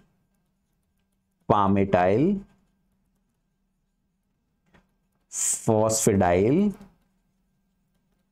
choline, in short DPPC. Phosphotylcholine is also known by its trivial name referred to as lecithin, so could be referred to as dipalmityl lecithin. This I am writing this over here because this is produced by the alveolar cell, type 2 alveolar cells, and these type 2 alveolar cells, they secrete this molecule. It acts as a surfactant, do not allow a mucus particle to stick to an alveoli, so they keep the mucus disaggregated form so that alveoli can easily expand and relax. There is no problem in ventilation or breathing. If this surfactant is not produced, under this scenario, there would be problem in breathing, referred to as respiratory distress syndrome. Most premature born babies. They often do not produce this surfactant, so they have to be kept on ventilators or on you can say supporting respiratory system until their lungs start producing surfactants. Are you getting this? This phosphatidylcholine is a normal component of a biological membrane, and one form of phosphatidylcholine referred to as dipalmityl phosphatidylcholine act as a surfactant. Then moving further, phosphatidylethanolamine, that's very simple. That is, you have removed these three methyl group. If these three methyl group were there, instead of 3 hydrogen, it was being named as phosphatidylcholine. Now if you remove this, simply you are having an ethanol amine group instead of choline. It is only ethanol amine group. Then this structure is referred to as phosphatidylethylamine. Phosphatidylethylamine is also known by the name cephalin. These phosphatidylcholine and phosphatidylethylamine, they are quite common in the membranes from prokaryotic system to even eukaryotic system. Okay, so phosphatidyllethylamine. And if someone asks you what is the charge on pH 7 on these phosphatidyllethylamine or choline, it would be, you say that this is a minus charge, this is a plus charge, net charge would be 0. Net charge would be 0 at pH 7, whether it is phosphatidylcholine or phosphatidylethylamine. Okay, then this is a phosphatidylserine. Only the difference is that now here one more amino acid it is added. Instead of ethanolamine, there is an amino acid serine. This is amino, this is acid. You can easily recognize that this is the amino acid serine. Charge at pH 7. At pH 7, there this is 1 minus phosphate group. This is another minus due to acid. This is 1 positive. So there are 2 negative and 1 positive. So net charge would be minus 1. So net charge is minus 1 at pH 7. Phosphatidylserine, it is often found on the cytosolic phase of membrane. Phosphatidylserine is present on the cytosolic side. You will not find it on outer side. Phosphatidylserine, you can say it is restricted to cytosolic phase, and if it is outside, referred to as eat me signal, that because it will attract a phagocytotic cell, or apoptic signal, that the cell has to, the cell is undergoing the process of programmed cell death, referred to as apoptosis. So most often phosphatidylserine is on inner side. Very rarely it would be on outside, and if it is on outside, it gives a alarm signal that please macrophages come to me, eat me, because I am going under the process of programmed cell death, referred to as apoptosis. So this is phosphatidylserine. It is negatively charged. Then this is another sugar, inositol, attached to the phospholipid. This is having a homocyclic ring. It is not a heterocyclic, it is a homocyclic ring. This inositol is attached to this. It also bear a negative charge, phosphatidylinositol. And phosphatidylinositol is also most commonly observed on the cytosolic phase. So here you will find phosphatidylserine as well as phosphatidylinositol more on the inner phase. The phosphatidylserine and phosphatidylinositol on the outer side is very low. We are not saying that it cannot be there. If it is there, its concentration is very low. On inner phase, it is comparatively very high. So this is phosphatidylinositol. This is a carbon number 1. This is carbon 2, carbon 3, carbon 4, carbon 5. This is carbon 6. Okay, this is PI, phosphatidylinositol. And if at 4th group you further add, let's say, phosphate group at this 4th place, and if you add a phosphate group at 5th place as well, then now it would be referred to as phosphatidylinositol 4,5 bisphosphate. It would be referred to as phosphatidylinositol 4,5 bisphosphate, or in short referred to as PIP2. And if let's say there is some enzyme which cut over here, The enzyme which put a cleavage over here is referred to as phospholipase C. So if an enzyme phospholipase C act on this, what will happen? You will get this inositol with 3 phosphate, that is 1, 2 and 3, that is you will get a inositol 1, 4, 5 trisphosphate, in short referred to as a secondary messenger referred to as IP3. And another thing which would be left behind, obviously you can easily read, this is diacyl glycerol, that is DAG. So 2 important secondary messengers, they could be derived from a precursor phosphoryl inositol bisphosphate from PIP2, and these 2 important signaling molecule what you can obtain from PIP2 is IP3 and diacyl glycerol. These both are secondary messenger. So PIP2 could be converted to diacyl glycerol and IP3. And further, sometime even what happens is that instead of cleaving this, one more kinase add a phosphate group even on 3rd place. So PIP2 by an enzyme referred to as PI3 kinase, which adds one more phosphate from ATP. It is converted into now phosphoryl inositol 3,4,5 trisphosphate, referred to as PIP3. And PIP3 is also secondary messenger. It is also secondary messenger, especially gives a signaling for cell survival. Okay, so phosphodiol inositol could yield 3 different type of secondary messenger. In presence of phospholipase C, it will provide you diacyl glycerol and IP3. In presence of PI3 kinase, it is going to provide you an important secondary messenger referred to as PIP3.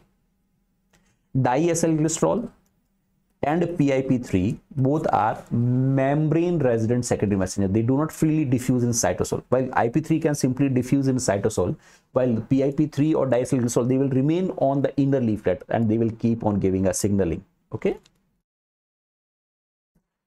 Then important phospholipid is cardiolipin. Cardiolipin, it is present in mitochondrial inner membrane.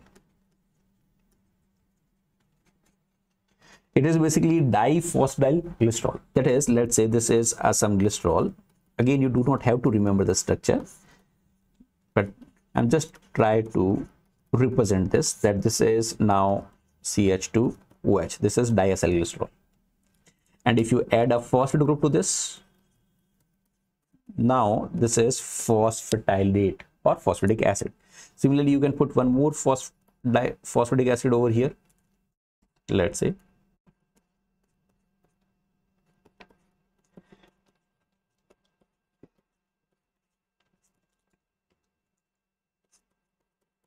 So this is another phosphoric acid. Okay. These are 2 different phosphodilglycerol. And these phosphodilglycerol, if they are sandwiched by another glycerol molecule, let's say this is a glycerol, another 3rd glycerol molecule, which is attaching to this. So this is glycerol. This is glycerol attaching a 2 this is also a phosphodiol group. This is also a phosphodiol group. So what you will name it as diphosphodyl glycerol. So this lipid, you should remember, represent like this, will have 4 tail, and this would be linked by, you can draw more accurately like this. This will have 4 tail, and who is linking them? This is linked by a glycerol. So it is a unique membrane lipid of the mitochondria. So again, you don't have to remember the structure. Simply keep in this mind that here the 2 phosphodyl groups, they are cross-linked by a glycerol, referred to as diphosphodyl glycerol. Then phospholipids could be hydrolyzed by a specific enzymes referred to as phospholipase. For example, this is carbon 1, 2 and 3. At carbon 1, there is activities performed by phospholipase A1. From the second position, there is an action of phospholipase A2, and as we have said that this is present in snake, bee toxins. For example, Indian cobra has a phospholipase A2 in high amount. So snake, bee toxin has a very high amount of phospholipase A2. From this, fatty acid would be released from the second place, and most often the fatty acid, as I already mentioned, it is an archedonic acid, from where then you can obtain a prostaglandin or prostacyclin or thromboxane, or you can produce a leukotriene. Okay, the phospholipase which act prior to phosphate group is phospholipase C. After phospholipase which is acting after phosphate group would be referred as phospholipase D. So different phospholipase, they are specific for their cleavage site. Okay, then ether glycerol phospholipids means they are like a normal phospholipid, that is they are having a fatty acids, glycerol, phosphate group, choline group, means almost same thing. Choline group is there, phosphate group is there, glycerol is there. Only the difference is at first place, instead of this is at second place, you can find that there is an ester bond.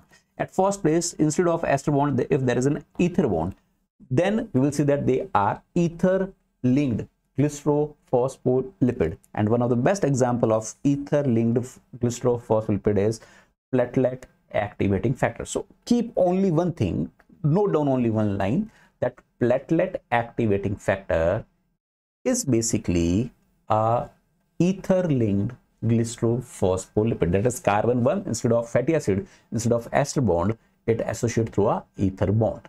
Okay, platelet activating factor, you will study it in very detail, that this platelet activating factor, if it is in very high amount, can lead to a septic shock syndrome. It can lead to a septic shock syndrome. Then in general, if the membrane lipids, which generally has an ester bond at both the places, if any of the membrane phospholipids, instead of an ester at first place, they are having a ether linkage, ether linked linkage is there at first position, then instead of naming them as glycerol based phospholipids, they are often named as plasmalogen. A very small difference, that membrane lipids in peroxisome at first position, ester bond could be converted into an ether bond, and now they are designated as plasmalogen. It is believed that around 25 to 30% of membrane lipids in humans, they are in form of plasmalogens, where at first place the ester bond is being converted into ether bond. Ester bond is converted to a ether bond, and ether bond is more resistant to hydrolysis. Ether bond is more resistant to hydrolysis. Okay, so structure is almost same, except that for first position, instead of ester, there is a ether bond. Then they are referred to as plasmalogens. Now moving to glycerol, second category, glycerol based glycolipid, and there is only one example of glycerol based. So this is a first fatty acid, this is second fatty acid, this is a glycerol. It is referred to as now diacylglycerol, and instead of phosphate group, you are having directly galactose, a sugar galactose. It would be now referred to as galactolipid. This is a unique membrane lipids of thylakoid and inner chloroplast membrane of plants. Probably the phosphate is often deficient in the soil, so instead of using a phosphate or phospholipids, plants, they have preferred to use a sugar galactose, because galactose could be easily produced from a glucose, so they doesn't have to rely on extrinsic source of phosphate. So plants, they have galactolipids, as well as plants, they may also have sulfolipids. They may have a sulfolipids. Sulfolipids are also common in plants. Okay, so galactolipids and sulfolipids, where do you find? You find them in plants. Structure is very simple: 2 fatty acid, glycerol, and directly galactose. So there is only one example of glycerol based glycolipid, that is galactolipid. Then moving to the sphingosine based phospholipids. So first, this is a sphingosine. And what is sphingosine? Sphingosine is 18 carbon polyhydroxy. It is 18 carbon polyhydroxy amino alcohol. So you can see that there are 2 OH group. There is one amino group. It is an 18 carbon, 1, 2, 3, 4, 5, 6, 7, and 10, 17, and 18 carbon. So it is 18 carbon. So it is almost like that glycerol ester with 1 fatty acids. Means naturally it is having structure like a monoacyl glycerol. So structure similar to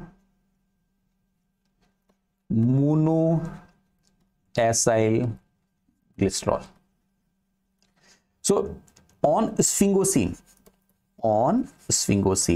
if you add only 1 fatty acid, first you will get the structure referred to as ceramide. You will get the structure referred to as ceramide. That is a structure similar to diacyl glycerol. But diacyl glycerol has 2 fatty acid, while the ceramide, the structure which is drawn over here, it is having only 1 fatty acid. And another important point, the fatty acid, instead of ester bond, it is linked by, yes, amide bond. So sphingolipids, they instead of first in sphingolipids there is only 1 fatty acids. In glycerol lipids there are 2 fatty acids. In sphingolipids there is only 1 fatty acid, and that only 1 fatty acid it associates through, yes, amide bond. While in a glycerol based lipids there are 2 fatty acids and 2 fatty acids. Most often they associate through a ester bond. In plasmalogen, the fatty acid which attached to a first carbon could link by an ether bond. Okay, so this is ceramide. Still there are 2 OH groups which are free. Then on this ceramide, some polar group can associate. So if a polar group which is associating to this, it is the first carbon OH group. If a polar group associate to this is a phosphocholine, then this is the sphingosine based phospholipid referred to as sphingomyelin. So sphingomyelin is sphingosine based phospholipid. So present in high amount in myelin sheath around neurons.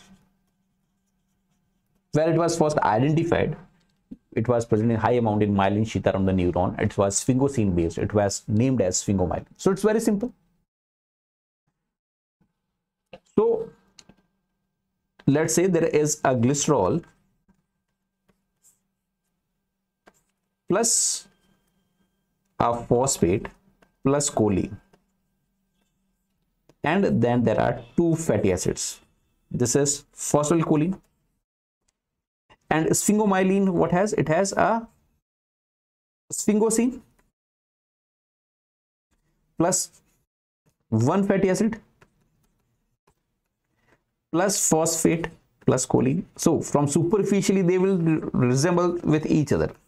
The sphingomyelin will resemble with phosphorylcholine, but only the difference is here you are finding a 2 fatty acid, and in sphingomyelin you are having only 1 fatty acid. That is, sphingomyelin is more distributed on outer leaflet of membrane or outer side of membrane. The outer leaflet is outer, or for example exoplasmic side, which is outside, exoplasmic side of membrane. So there are 2 sides of membrane, one is cytosolic and another is exoplasmic. So sphingomyelin and phospholipid, both are more on outside. So as we have said that sphingomyelin and phospholipid, they are more on outside, while the phosphoinositol and phosphorylserine, they are more on cytosolic side. So this is a cytosolic side that you will study more in cell biology. That's what I am saying, that if you compare the structure of phospholipid and sphingomyelin, what you find is that in phospholipid you are having 2 fatty acids, while in sphingomyelin you have only 1 fatty acid, another is the sphingosine. Otherwise the structure is same, choline, there is a phosphate. So there is 1 phosphate and 2 fatty acid. Here there is 1 phosphate and 1 fatty acid. Okay. Then sphingolipids could be the glycosphingolipids, where there is a sphingosine unit, 1 fatty acid attached, then it is referred to as ceramide. And on ceramide, if there is a single sugar get attached, for example, here the sugar which is now represented as galactose, a single sugar is attached. Now it cannot be referred to as phospholipid, it would be referred to as glycolipid. So this is example of cerebroside. So in cerebroside, single sugar is attached. So if galactose is attached, it would be referred to as galactocerebroside. It is mono attached, so it would be referred to monocerebroside. If it is a glucose with attached, then it is referred to as glucocerebroside. And these cerebrosides, or in general glycosphingolipids, they are exclusively present on exoplasmic side. Means they are never seen in cytosolic phase. Phospholipids, they could be on outer phase as well as on inner phase, although some phospholipids they are more on outer phase, there are some phospholipids they are more on inner phase. But glycolipids, especially sphingoglycolipids, they are exclusively seen only on exoplasmic side. So if there is a single sugar, then such a glycosphingolipid is referred to as cerebroside. But so ceramide plus monosaccharide, ceramide plus monosaccharide is referred to as cerebroside. Okay.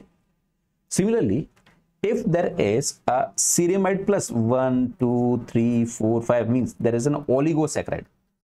If there is a ceramide plus there is some oligosaccharide, then such are referred to as globoside, and a special class of globoside is referred to as ganglioside.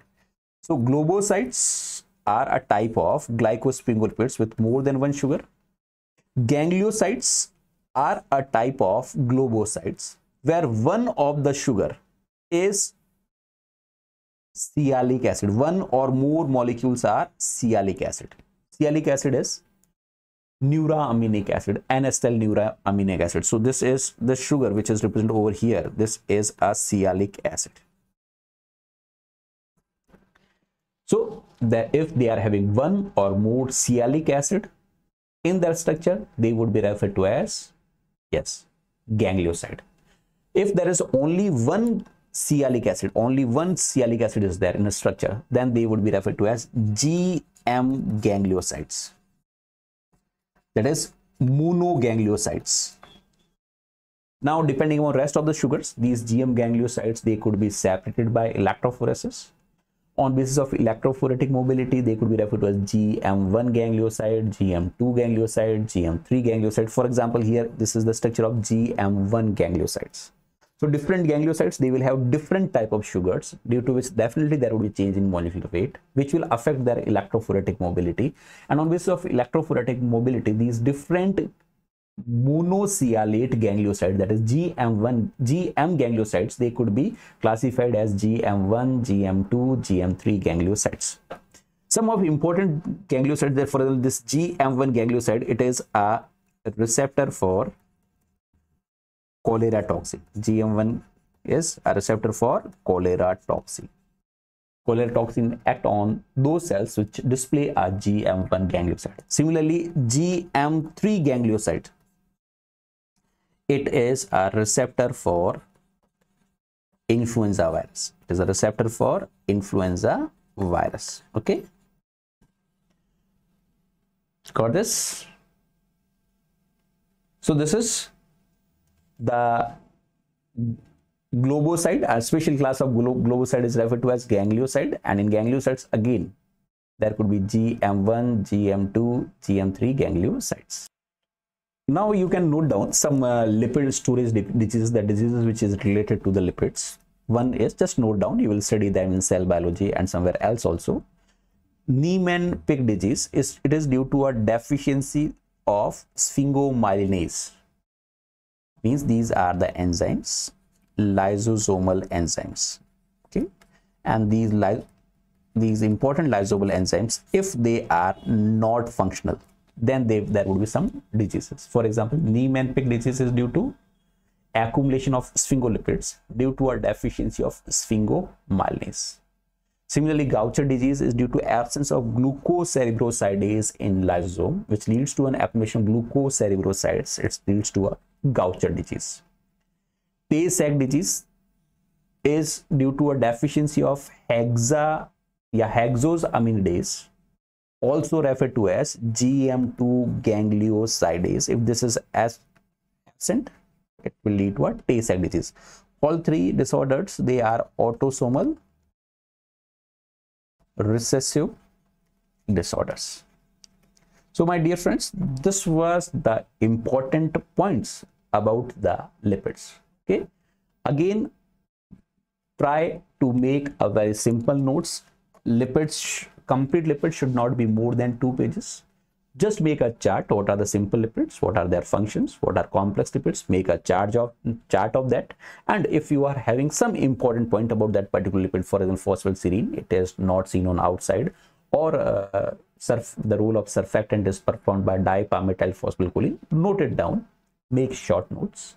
Revise the things. Don't stress much on the structure. Okay, you cannot remember the structure for 4 or 5 months or up to your examination. Okay, so hope you would like this session. Thank you once again.